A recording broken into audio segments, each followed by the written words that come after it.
যে বিজয় অর্জন করেছিল সেই বিজয়, কাঙ্ক্ষিত বিজয় আমরা অর্জন করতে পারিনি এখনো পর্যন্ত। আপনারা জানেন যে বৈষম্যের বিরুদ্ধে বাংলাদেশ গড়ার অঙ্গীকার নিয়েছিল এই ছাত্র সমাজ।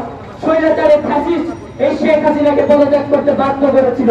আমরা আমাদের কাঙ্ক্ষিত লক্ষ্য অর্জন করে আমরা এদেশকে একটি বৈষম্য বিরোধী গণতান্ত্রিক স্বাধীন যে মুক্তিযুদ্ধের চেতনা, সেই চেতনার ভিত্তিতে স্বাধীন নিরপেক্ষ রাষ্ট্র যতদিন পর্যন্ত আমরা প্রতিষ্ঠা না করতে পারবো, আমাদের লড়াই সংগ্রাম আন্দোলন চালিয়ে যাব। আপনারা দেখবেন এই ছাত্ররা আজকে কি করছে, নিজেরা ট্রাফিকের ভূমিকা পালন করছে। এই ছাত্ররা কিভাবে তারা হামলা চালাবে, এটা একটি কুচক্রী তৃতীয় পক্ষ মহল এইসব হামলা চালিয়ে দেশের সম্পদ, আপনার সম্পদ, রাষ্ট্রীয় সম্পদ গুলো ধ্বংস করছে।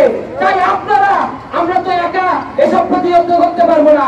বাংলাদেশের এই বগুড়ার প্রত্যেকটা জনগণকে আমি আহ্বান জানাচ্ছি, আপনারা যে যে এলাকায় আছে, মহল্লায় আছে, আপনারা প্রতিরোধ করে তোলেন, এই হিন্দু সম্প্রদায় ভাইদের রক্ষা করুন এবং আমাদের যারা সংখ্যালঘু ভাইরা আছে তাদেরকে রক্ষা করা আমাদের দায়িত্ব। এদের যেমন আমাদের এই দেশ, ওদেরও আমাদের সকলকে রক্ষা করা দায়িত্ব।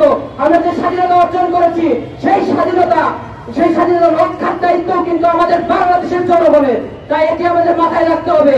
সকলে নিজ নিজ অবস্থান থেকে আমরা যেখানেই থাকি সাংবাদিক ভাইদের মাধ্যমে আমরা আজকে ঘোষণা দিচ্ছি যে আপনারা আপনাদের সংখ্যালঘু ভাইদের পাশে দাঁড়িয়ে এই হামলা প্রতিরোধ করে তুলুন। কারণ আর রাষ্ট্রীয় কোন সম্পদে কোন কুচক্রীর মহল যেন কোন হামলা না করতে পারে সেটি বিষয়ে সজাগ থাকার জন্য বিশেষভাবে আহ্বান জানাচ্ছি।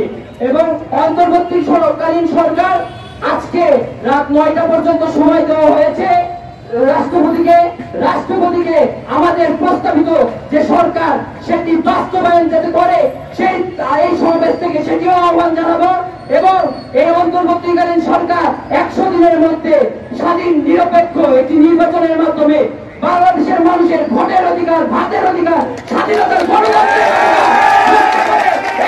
স্বাধীন করেছি, এদেশের স্বাধীনতাকে মুক্তি করে এদেশের মানুষের অধিকার রক্ষার দায়িত্ব এই সরকারকে নিতে হবে।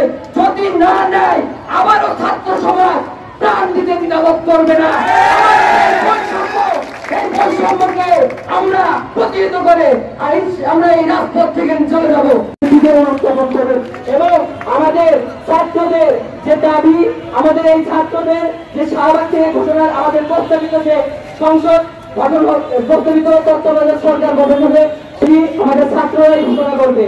কোন সেনাপ্রধান কিংবা কোন কুচক্রী মহল যে সংসদ ঘোষণা করবে ছাত্র সমাজ সেটিকে মেনে নেবে না।